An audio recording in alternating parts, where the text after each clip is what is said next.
But then again, Ubisoft showed themselves that they are much like Microsoft and they don't know how to count. Because, you see what they did was they were like, hey, here's, here's Might Magic 4, here's Heroes of Might Magic 5, here's Heroes of Might Magic 6, here's Might and Magic Hero 7. And it's like, no, that is not the title of the game. You want to change it to Might Magic Heroes, guess what? You're starting at 1 again. Because that's the thing, is I never played them on my channel, and I haven't played them in a long time, but there are the original Might and Magic games, which were different than the Heroes of Might and Magic games. And Might and Magic had, Might and Magic 1, 2, 3, 4, 5, 6, 7. I don't remember how many it got up to. A lot, actually, I think. I want to say that there's like a Might and Magic 14, but don't quote me on that. But once New World Computing decided that they wanted to change the style of the game completely to a new, because I think I think that Might and Magic had like first-person stuff.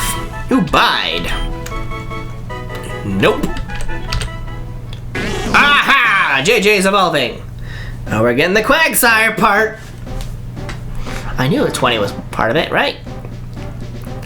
Oh, wow! Pinesire. That's a thing from my nightmares right there. Pinesire's data was added to the Pokedex. A Pinesire hunts by leaving its mouth wide open in water and waiting for its prey to blunder in. While eating, if it is disturbed by someone shaking its tree, it falls on the ground. JJ wants to learn Bite again. No thanks, JJ. You're good. We have ourselves a Pinesire. Alright. Oh yeah, so Might Magic was like a first-person Dungeons and Dragons sort of game, if memory serves. Where you're going through and you're dealing with these monsters and you're trying to... I can't remember all of them, but they were on floppy disks way back then. But once New World Computing decided, hey, we're going to change the core gameplay mechanics to where you're controlling a hero walking around with an army of these creatures instead of just these creatures and you yourself running around against them. That was when they decided we're going to make it Heroes of Might and Magic.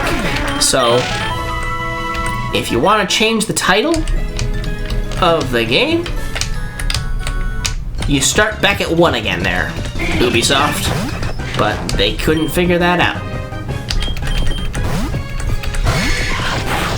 Ubisoft learned from the accounting, the Microsoft School of Counting, where they're incompetent. So they tried to change Heroes of Might and Magic 7 to Might and Magic Hero 7, and I refuse to ever call it that. When I, 18 years from now, finally get to Heroes of Might and Magic 7, I will be titling all episodes of it as Heroes of Might and Magic 7, and I will be releasing episodes of Heroes of Might and Magic 7, because that is what it is.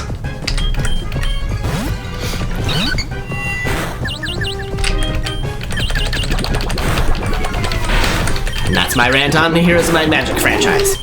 I love the game. I hate 4. I hated 6 when it came out. Because, I remember that was a whole big thing. When Heroes of Might and Magic 6 came out, I had pre-ordered it.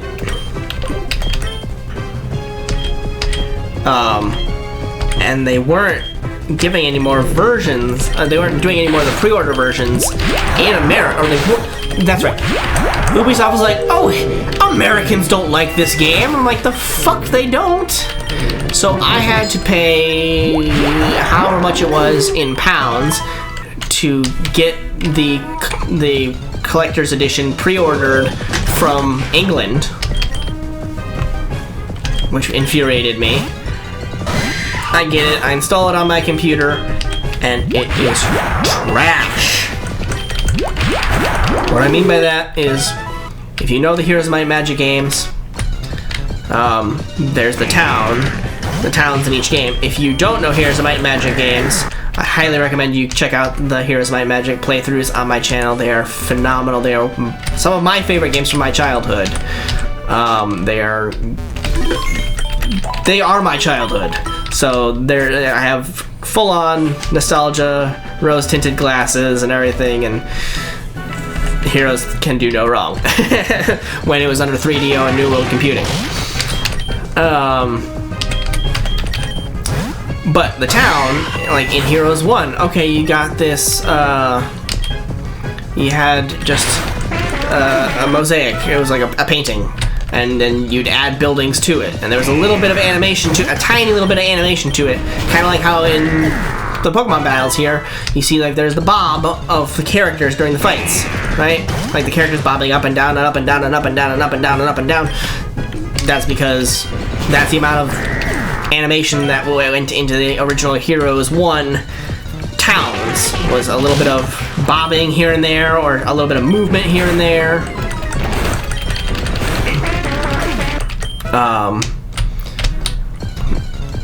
Heroes 2 had similarly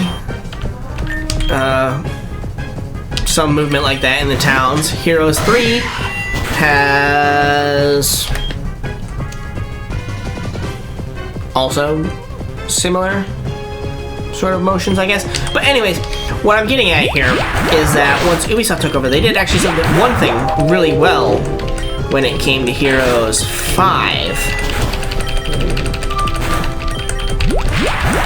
Come on, D-Sum.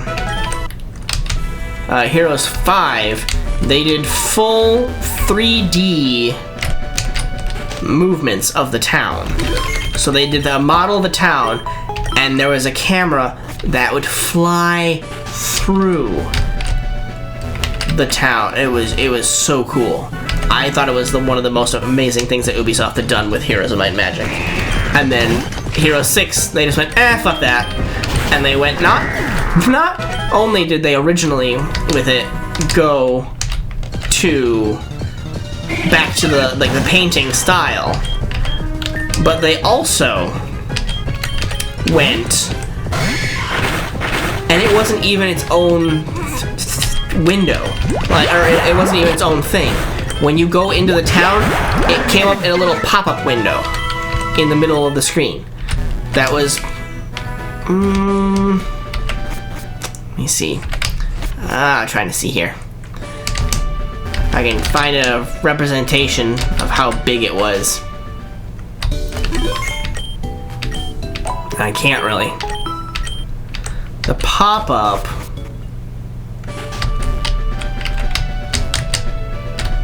was maybe as big around as this square here. It's actually pretty perfectly sized. So that was the size of your town window. When you go into town, this would be it. And it'd be like, well, you have to go click on the button over here to click it and build a building. And it wouldn't even like update the screen here to show that there was a new building in the town on the Heroes games. It was trash. And then I put it down, and one time I brought my laptop with me to my grandmother's place, and I was showing my cousin, I'm like, oh, you gotta see the new Heroes of Might and Magic game, how dirty they did it, how garbage it is compared to the previous iterations. And I pulled it up, and it's like, oh, it's updating a whole bunch. I'm like, oh, it's got like an hour worth of updates to do. And when it updated, so it's been out probably for about 11 months, is when the town suddenly was completely different. They weren't just a little pop-up. So in today's game standards, where you can just release a game that's fucking broken and not actually working properly, that's what Ubisoft did. They decided to release Heroes. They gave it the pre-ordered version of the game with this crappy little teeny bitty window for your town, and no sort of updates to the town when you when you get new buildings, but once they did the updates for 11 months worth of updates, somewhere along the line there, the town was the way it should be, where you go into the town and it pulls up a new window for you to see what's going on in, and different things are going on there, and it just infuriated me that they would do that back then. It infuriates me that any game does that. Unless you're in a pre-alpha sort of thing, where you're just showing a concept and like, here's my game, here you go guys, have fun playing around in it. It's gonna get changed a lot though, but between now and the official release. Like, that's fine, but like, if you are releasing the game, full release, like it is how it's gonna be. There's not gonna be any sort of core mechanic changes, there's not gonna be any sort of major changes to it, then you should have it all out at the get-go. Not, oh well, we're gonna make this big change somewhere down the line.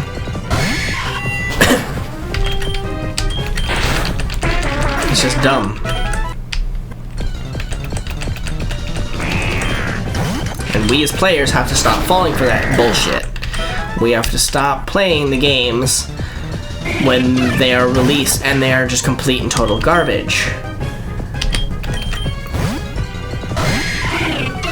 We have to teach the game developers that you can't just release a piece of shit game and then, oh, we'll just patch it later to make it better. No. You release the game, high quality, from the get-go, or you don't get business.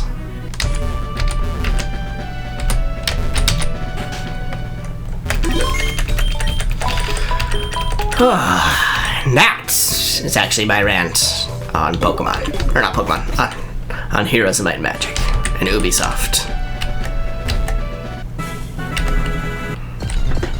So, actually continuing a little bit of that conversation of Ubisoft and everything. So when I start Heroes 4 here, it's going to be a little bit different than Heroes 3. Because Heroes 3 is god tier game. It is one of the best games ever created, ever released to mankind. Right, like I said, rose-tinted glass, real thick. So it is one of the best games out there. Heroes 4 in comparison is complete and total trash. That's not saying I'm not going to play it. That's just saying that my enjoyment on it is probably going to be a lot less, and so I'm going to be trying to get through it a lot quicker as possible. Heroes 3, I had over 300 episodes of it, remember? I hope to get through Heroes 4 in under 100. What I mean by that is with Heroes 3, what I did, I talked about it either earlier in my rant. I talked about it earlier in my rant, so it's either in this episode or in the previous episode, depending on how this gets cut around. My computer has some difficulties playing Heroes 3, or it did. It crashed all the time. And that sucked in the middle of the game when I'm playing, having fun, really, really excited about the whole level that I'm playing. I fight an army of monsters, I win, and then the game crashes and I have to reload my save and have to refight them all over again. Right? It was a tough fight. I don't want to fight them a second time. Right? That's oftentimes how it went.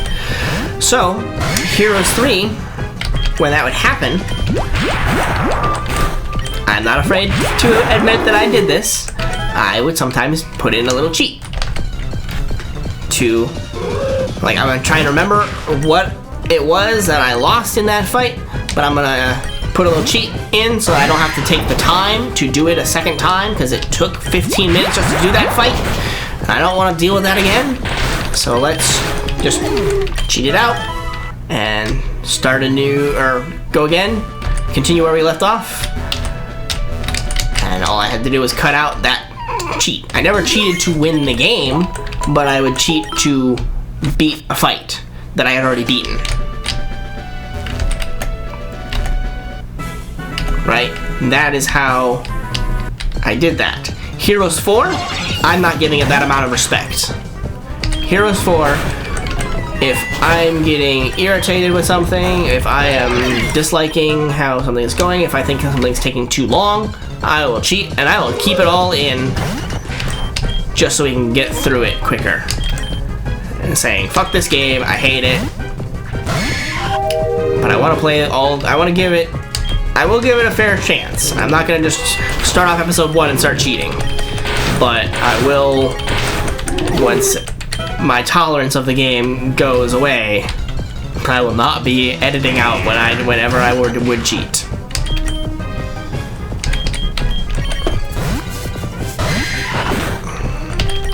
Yeah, there are cheats in the Heroes games that you can just have an army of archangels. I never used that in Heroes 3. You can cheat to have 100 of each resource. I never used that. You can cheat to level up your hero. I never used that. But all those cheats are fair game in Heroes 4. I actually remember when I played Heroes 4 on my own, there was one interesting thing that I liked about it. And that was the leveling up system. So when you're leveling up your hero, you earn a skill, right? You get like leadership level 1, or like basic leadership, or advanced or basic offense, things like that, where you're damn it. Like advanced basic offense allows for your monsters to do more damage, or you have basic tactics, so that before the battle actually starts, you can position your monsters around the field in different places where you would rather have them. Something that's more beneficial for you. And in Heroes 4, what they did was each one of those skills actually altered what your hero would become, right? It's been such a long time since I played Heroes 4 that I couldn't tell you what one of those is.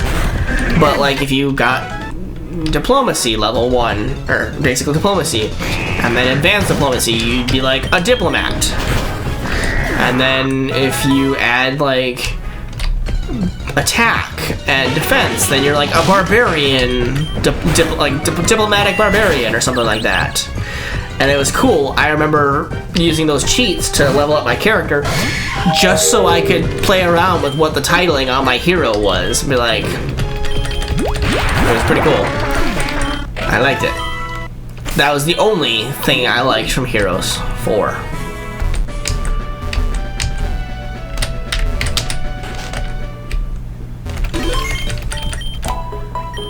I'm trying to think back to the other Heroes games. Because like I said, Heroes 5 is just a remake of Heroes 3 with World of Warcraft graphics. Heroes 6, they did some fairly good improvements, I'd say. And Heroes 7, they did what they are oft to do as Ubisoft and try and change things again. Make it their own. So they are, like in Heroes 4, they were real dead set on having this, well, you can make your town your own by having this or that. You can never build every building in your town. You can only build half of the buildings in your town, because you either get to have... Good fucking God! You either got to have, like it was a necropolis, I think. They had both, well, actually they combined the necropolis with the inferno. So you either were able to get imps or skeletons. You could get ghosts, or you could get the nightmares, the flaming horses, that's like the flaming unicorn things. You can get bone dragons or devils. And it's like, that's all bullshit. Each one of those should be their own town that has a full, you can get every single monster dwelling in it. That was Heroes 4. They realized that everybody hated that, and they stopped. And then they didn't put it back in, and they didn't have it in 5, they didn't have it in 6, and then Heroes 7, they're like, we're gonna try it again, but it's only gonna be the last creature dwelling. So you either can get black dragons or hydras. I don't remember if that's the right one or not. You can get cyclops, right? Because I think the cyclops were the behemoth-looking thing, like behemoth or cyclops from the barbarian, or these big giant thunderbirds. And it's like, okay, you guys didn't learn your lesson. People don't like to have to make the choice on that. In Heroes games, they like to be able to get everything. That's what they like. They don't like to have to make choices on their army. I mean, we already make choices enough in our armies when we're building them by where do we want them, and do we want to have the full thing of this army. Like, I'll sit there in Heroes 3 and I'll be like, I don't like the dendroids because they're too slow. Maybe I'll replace those with an archer from another faction. As long as I only have 2 factions in my army, I don't get a morale decrease. It's a Mans again! Bye, Mans. Weren't there supposed to be Voltorb somewhere around here? I could have sworn there was supposed to be a Voltorb on this route.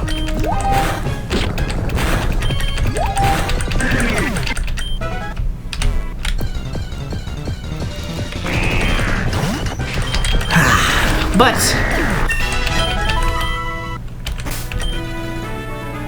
Anthony is now 24.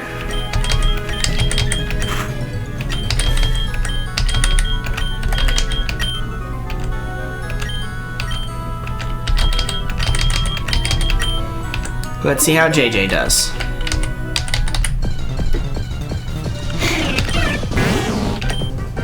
Okay, so we are ground bug. This is a yeah! I was like, Psychic's weak to bug for some reason, right? Alright, how does bug bite do? Not good, do much up.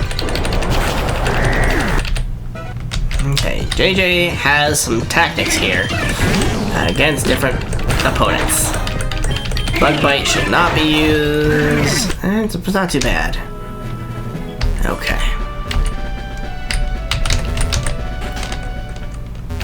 Okay. I think. Wait, let me check my party here. Let's get him up to 23 so that he's on the same level as DSOM. And we will go from there. So one more level of grinding. Yeah, so you bug bite, it's super effective. So you're good against psychics. That's good to know. And you're also good against poison because you have mudshot. Okay. So this route, JJ's gonna rule on. The only ones that I kind of have to worry about are Spearow, the Spearows, because Spearows are flying, and if they use a flying type move, oh, and Hoot Hoot, hi Hoot Hoot. Okay, it's not terrible, but it's not great either. Don't do that. Don't do that. Stop doing that. Alright, mudshot. Bada bing, bada boom, you're done. And another one.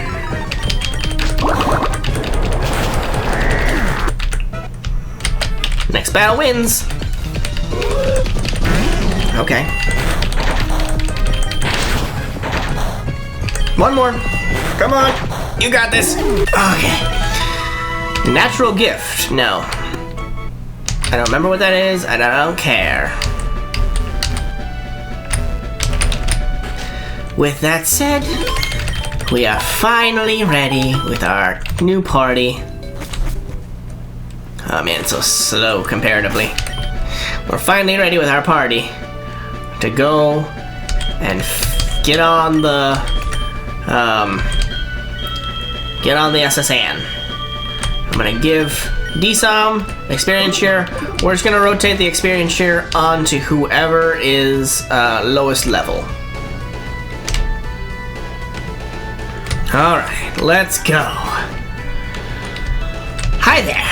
My friend was supposed to meet me here, but he's running so late that he might just miss the ship.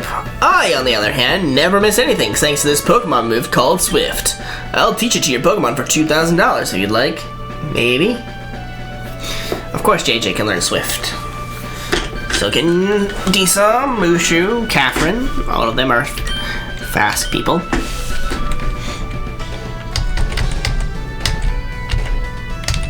$60, never misses. You're a physical attacker though. Yeah, no Swift, no Swift. No Swift for you. That's too bad. Come back with $2,000 if you want me to teach it to one of your Pokemon. I will not. Did you know the SSN only comes once a year? I also know that it doesn't fucking leave, ever.